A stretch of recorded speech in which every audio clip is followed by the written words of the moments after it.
Leroy, thanks for joining us. We're talking today about sweet science emblazoned upon your sweatshirt. Tell us first of all, broadly, what sweet science is. Sweet Science is a company I dreamt up about 2006, 2007, getting boxing coaches. First of all, it's just me, going into schools across the country trying to teach kids a little bit of fitness, a little bit about nutrition, but most importantly with the state of the way that I felt the country was at the time, a little bit of discipline and respect, a little bit of sort of social and moral guidelines as such, yeah. Now that's where you are now. Can you just take us back? Is that something you perhaps lacked as a kid? Yes, it was a little bit. I was just very energetic and I needed something to channel that energy. And yeah, boxing just happened to be the thing that done that for me. And before you got into sport as a kid, was there a good or a bad side of the tracks for you? Again, like I say, I was just a little bit cheeky. That was it. I wasn't that bad. I didn't get into fights or anything like that. You know, I'm still not a big guy. I'm only tiny, so I avoided fights. So no, not that way. I was just like overly energetic and, like I say, just a little bit cheeky. Had a little bit too much to say.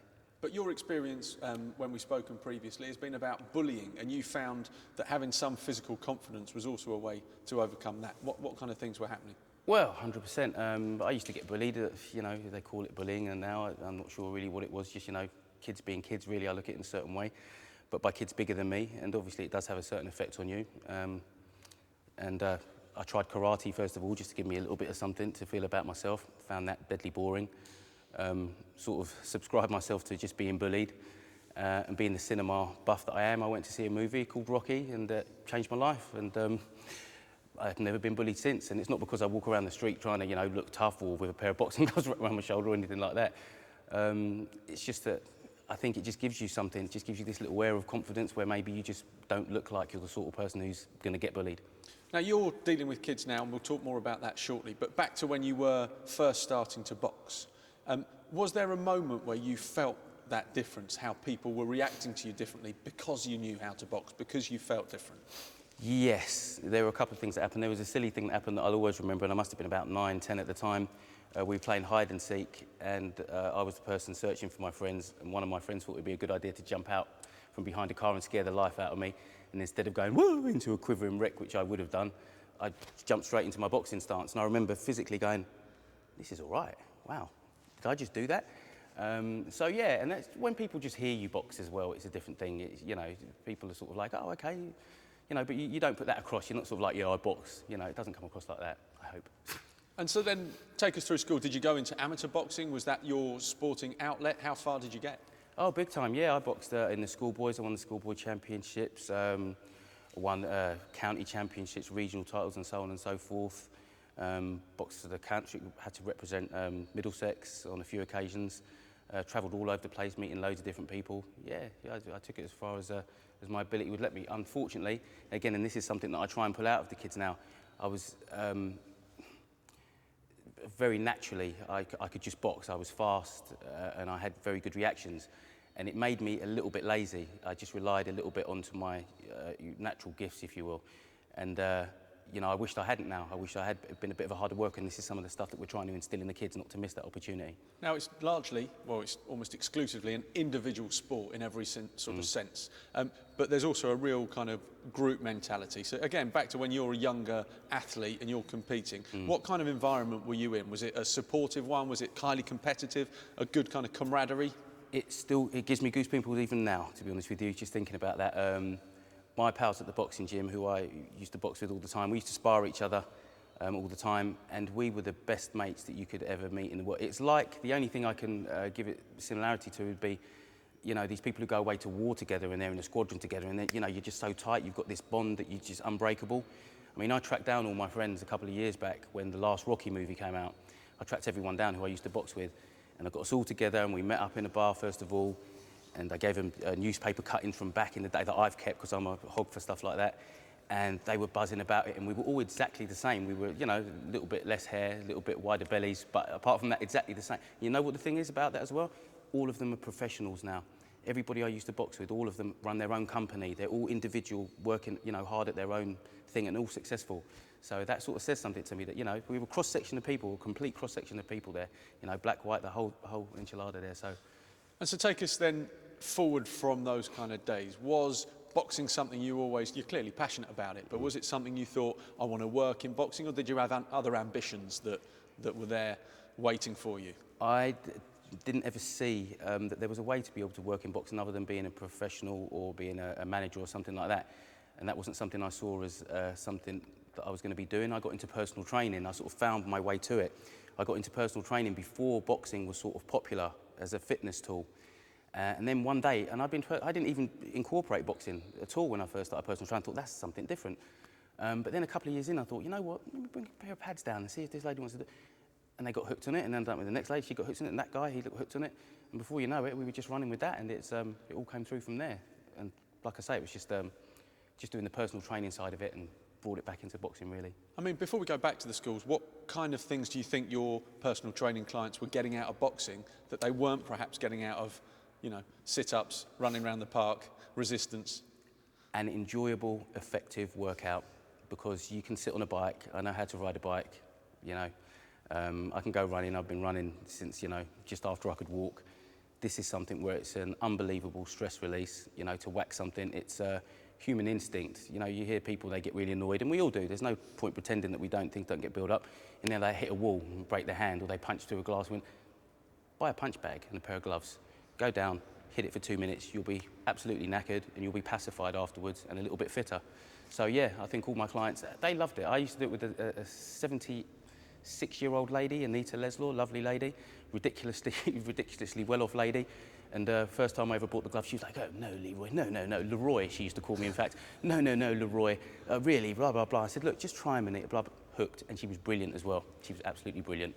So we've gone from PT clients into schools. You've got now 32 different schools. It's part of the curriculum. Sweet Science is something that's really changing how kids approach not just their physical and nutritional side, but also their educational side. But what was the point at which you thought, I need to take my boxing expertise and fitness expertise into schools? What spurred you on to do that? Having a daughter. When my first daughter, Esme, was born, who's 13 now, after probably the first year of her being born and the love of that, I realised what was going on in the world. I started to notice the scary things. Things that were in the paper that I never used to read before, all of a sudden started to hit on my consciousness.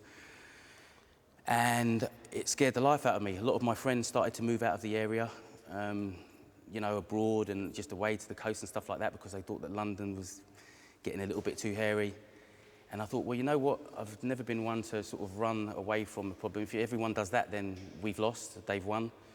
So let's stand up to it a little bit. And I just thought, I just want to get into these kids and educate them a little bit more and teach them you don't have to, you don't have to be mean to be tough. You don't have to be nasty to be hard and be able to look after yourself. You can have the best of both worlds.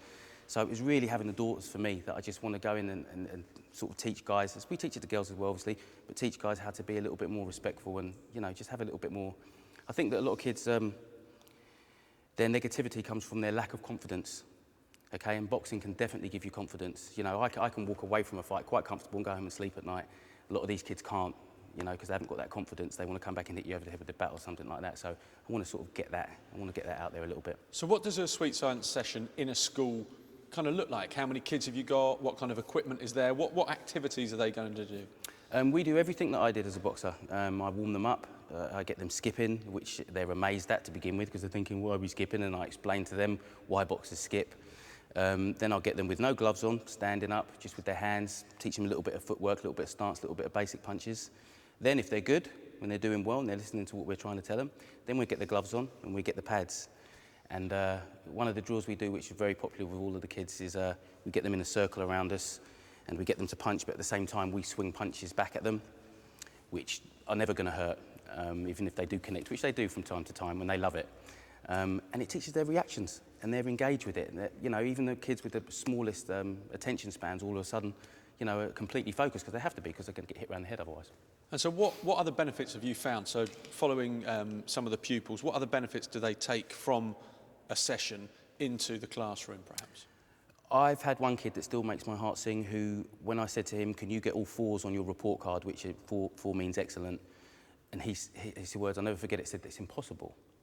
He said, it's impossible to do that. And I said, no, it's not. It's ridiculous. Of course it's not impossible.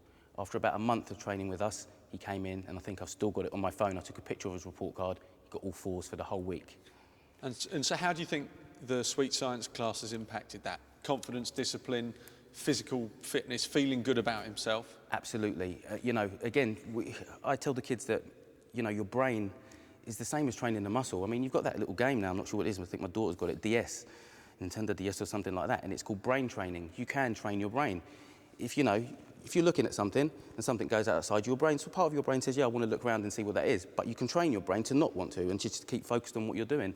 And nothing does that better and quicker, I don't think, than boxing, because in boxing, if you mess up, you get hit round the head. In tennis, if you miss or something, it might go out and blah, blah, blah. Cricket, you lose the bails. Boxing, you get whacked. So it trains your brain real quick. And you had a great story about how, even within the class, some of the bigger kids found a new respect for some of the smaller and possibly weaker ones. Like I said, I'm not the biggest guy in the world. I love it when the little kids come in who these big kids don't even know that they exist because their playing the vision is on a different level. And then all of a sudden you'll have the big kid standing next to the little kid, and I'll get the little kid to hit the pads, and he might just pick it up quicker than the big kid and be whacking them, and you can hear it. And then the big kid goes to hit it and he's not making the same impact, and all of a sudden he's looking down at this little kid and thinking, well, you know what, wow. You know, we've had kids who have been bullied by other kids who've been in the same class, who have actually now made a connection. And instead of when they just walk past each other in the corridor or the playground and the big kid either just bump into him or completely ignore him, now all of a sudden he's like, all right, mate, all right. That's brilliant. That's what we're trying to do. That's the whole gig. Now, often the perception of boxing in schools, you know, and I think it's classic Victorian mentality, is that boxing is the kind of discipline and the fight, but it's potentially dangerous with the contact. Now, you're not always in the contact side of sport, but how did you manage to overcome possibly the parents, the teachers pushing back against perceived violence in boxing? It wasn't easy, and it's still a battle that we're fighting now, because people just have this perception of it, and that's it. You know, they don't want to have that changed. Like I say, it's going in and having meetings with people and explaining to them the whole sort of like, you know, ethos behind what we do at Sweet Science. There is no contact element of it, as such as people getting hit. They hit the pads, they hit the bags, they hit the floor-to-ceiling balls, that's it. Many kids who we have trained have gone on to want to take it further. Hey, let's not pretend boxing, doing it competitively, is a fairly dangerous sport. What I will say is that boxing has changed completely. It is a lot more like fencing now, to be honest with you.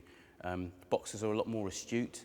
The art of, you know, hitting and not getting hit is now being played out. Floyd Mayweather bears testament to that. You know, guy hasn't got a mark on him. Ridiculously rich. You know, he's got like a basketball court in his house, and he's barely been hit. If you can find, you know, 7 times of him getting hit in his career, I'll applaud you. Now, one of the other things you've mentioned, and it's not all the schools, but the schools who do dedicate both time and space to this kind of activity are actually finding their pupils, by and large, are responding better to authority because the teachers and the heads are actually giving them something they want.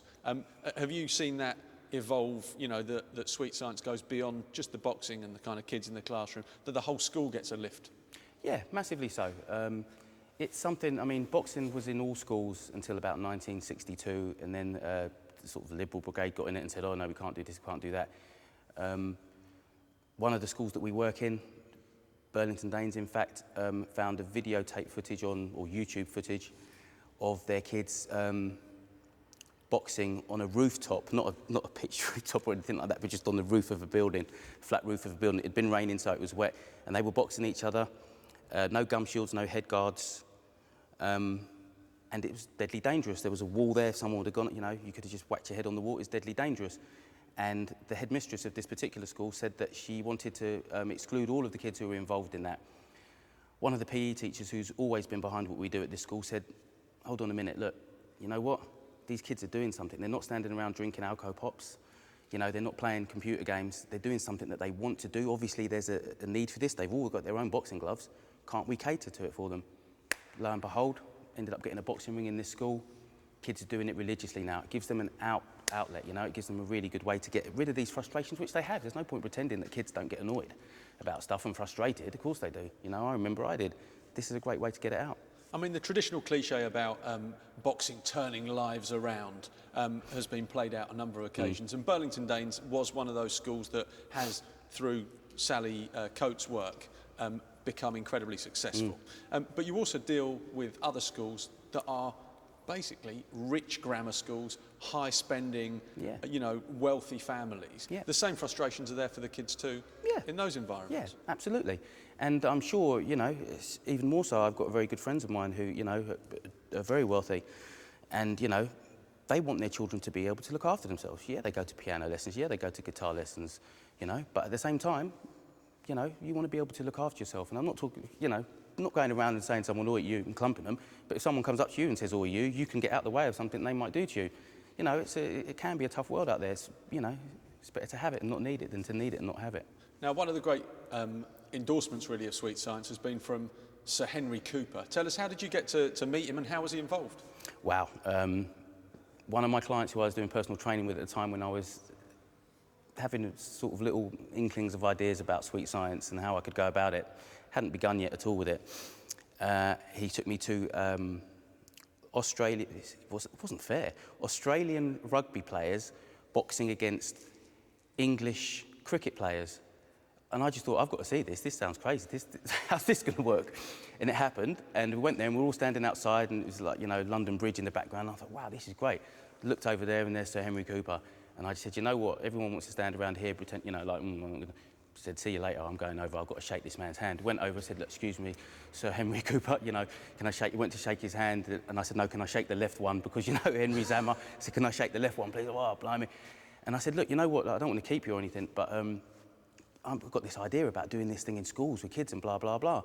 And he was just so on it, you know, he was talking to other people, but he was so, like, you had to bend down to speak to me because he's so big, and I was like, look, you know, and he was like, oh yeah, that's a good idea, and blah, blah. He goes, you know what, like, keep me informed on that, I'd like to get involved in that if I could, and I just couldn't believe it, and that was a massive inspiration for me to think, wow, this guy, you know, I'm not just thinking rubbish, you know, this guy is behind it.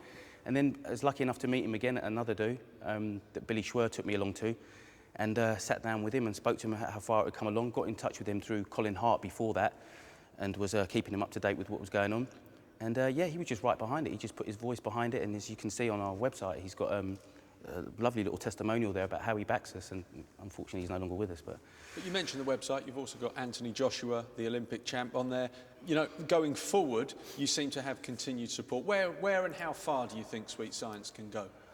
My ideal goal is to get boxing back on the curriculum the same way that football is, rugby is. There is a GCSE now, which I wish was around when I was at school, a GCSE in boxing that you can do. And again, it's, you know, people just probably think, oh, it's just, you know, GCSE in boxing, I throw a jab, throw a backhand. No, it's going into all sorts of things, which again, pulls people into it. Things like, oh, if you're going to arrange a boxing show, what would you do? You'd have to pull in, you know, make sure St John's ambulance is there. You have to sort out the seats. You'd have to sort out promotion, the ring, you know, all sorts of stuff like that. How would a boxer eat? What would be correct nutrition for him? His training program, the anatomy that goes behind it, everything. So, you know, that's my goal, is to get us back onto the curriculum in every school in the land. That's the idea. Now, it's not just kids you teach. You also sometimes apply your Sweet Science techniques to other groups in society, namely CEOs and some of the kind of bigger business people. Just tell us very quickly, what do you do in those sessions? We scare the life out of them in those sessions. They come in, these are the guys who, you know, big bankers and so on, they're masters of the universe. And they come in to what they think is going to be a nice little hoo-ha. You know, they're normally used to going to Gordon Ramsay's or Aintree and stuff like that, and cooking and watching horses run around a field. And they walk in and we treat them mean. First of all, I introduce myself as Mr. Nicholas, I introduce Mr. Thatcher as Mr. Thatcher, and I say, right, tonight, gentlemen, we're going to show you what this sport's all about from the grassroots up, and we teach them everything. And as the night goes on, things get a little bit more mellow, but we normally let them have a little go at us at the end, let them jump in the ring and see if they can hit us, which sometimes they do. And how, I have to ask, do they compare to the kids in the school? I've got to be honest with you, these people, they're very intelligent people. They wouldn't have got to where they're going to be without having a high level of intelligence. So when we're telling them stuff, they soak it up real quick. You know, if we tell them to throw a straight jab and to twist it on the way there, they do it. And it surprises me a lot of the time, 95% of the time, how quickly they pick it up. So yeah, they enjoy it, they love it. And just a final question, a lot of mums might be walking past the TV, they'll see this interview on Box Nation, dads with daughters might think no girl of mine's going to get involved in a rough, tough sport like that. Can you just summarise why Sweet Science is the answer for so many kids? I think kids today want to sit down, they want to use their thumbs, they want to play a PlayStation. It's so easy to do now. It's so realistic. You can have a boxing match or play tennis and it's actually like you're actually doing it. I know kids today get up in the morning and hit the local bakeries. I see them walking to school all the time with a Red Bull and, you know, a steak bake in the other hand. That scares the life out of me. That does scare the life out of me, to be honest with you. What this does is it's giving them an insight into it, which they don't seem to be getting as much as in schools as what I think they should be getting, into that that's not the way forward, that you cannot continue like that. They all think that, you know, some music guru's going to come knocking their door down and saying, you know, you're the next big thing. But it's not going to happen without hard work, and that's what we're trying to let them know, that with hard work, you can get the things that you want. Leroy Nicholas from Sweet Science, thank you very much for joining us today. Thank you.